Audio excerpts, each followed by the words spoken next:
Newly built Eastside Cannery is blocking the sunset on East Tropicana and Boulder Highway. The little dog is barking, barking, barking. Yes, his name is Leader. I adopted him the previous winter for Leader Alyssa, who promised me good grades and good behavior if I got this foreclosure dog who would come up to her porch on North Hollywood and East Lake Mead. When pouty eyes came to me on the playground, I didn't know how to say no.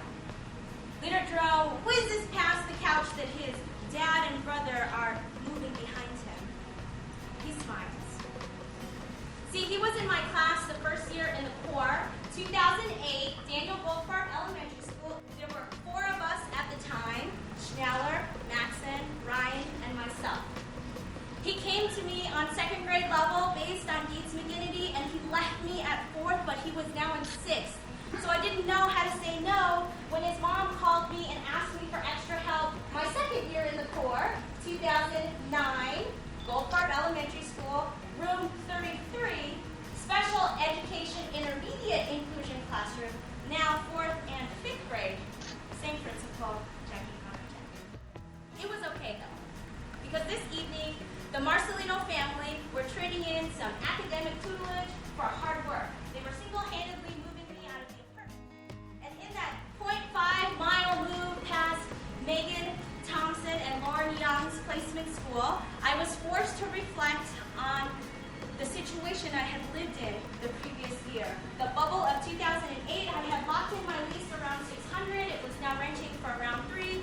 That U-Haul, that Denny's across the street, boarded up, highest foreclosure and unemployment rate in the entire country right here. Washington would also rank us with the highest high school dropout rate in the entire country. I was a teacher. I was teaching for America. I was living in a bubble of my own, commiserating around the loss of intellectual discussion that I had experienced the 4 years previous in Boston and frankly, too arrogant to see the connection between my students' experience, my living experience, and the societal inequity that we were living. Leader Drum smiled.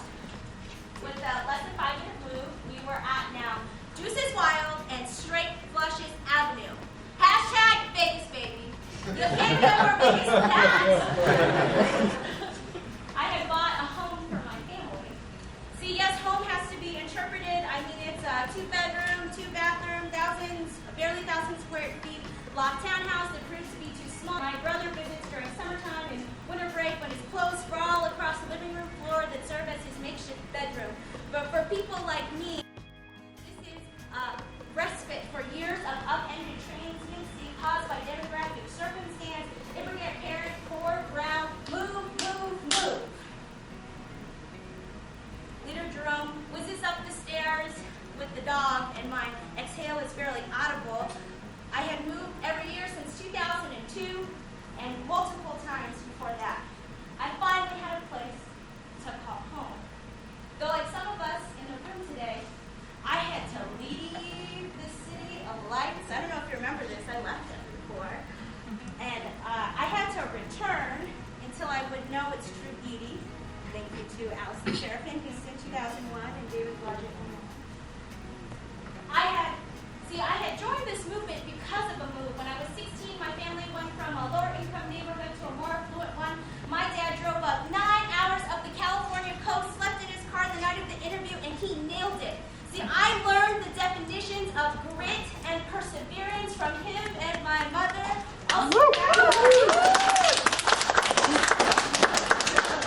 Also that of loyalty and resiliency and love and commitment. The last 9-hour drive they made was 3 weeks ago to take 8 of our students to Arizona State University to experience a summer college access camp.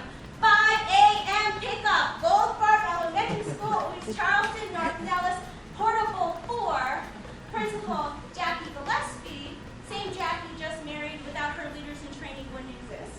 2014, site of our 501c3 nonprofit organization. They drove to Mesa, dropped them off, and came back to Vegas. 10 years earlier, they couldn't move me to be, they made up for it. So with this move, I actually thought I had just gotten dumber. I had gone from 6 out of 100s to earning C's, D's, and F's, and I didn't know something like the achievement gap existed at 16.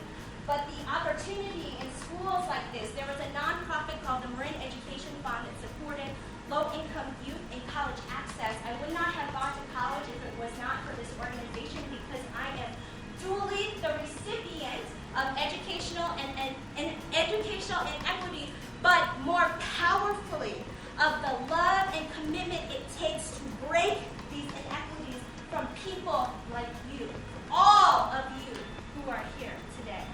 And I share all of this to say how I didn't know how to say no is just reality for people like me. That deep why that Simon Sinek and Sean Parker, Bay Area 09, keep me wrestling with.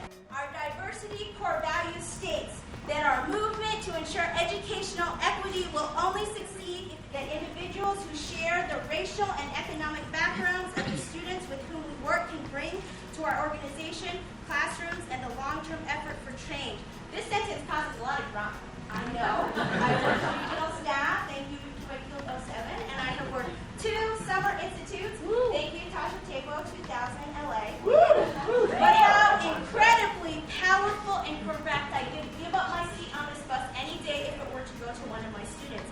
TFA is the only place I have found in 28 years of life that gives my oppressed life experience value. The value is this: how Nevada has become home is so intertwined with my identity that I didn't know how to say no really means I will say yes to every opportunity to empower people like me who have given me home in their home.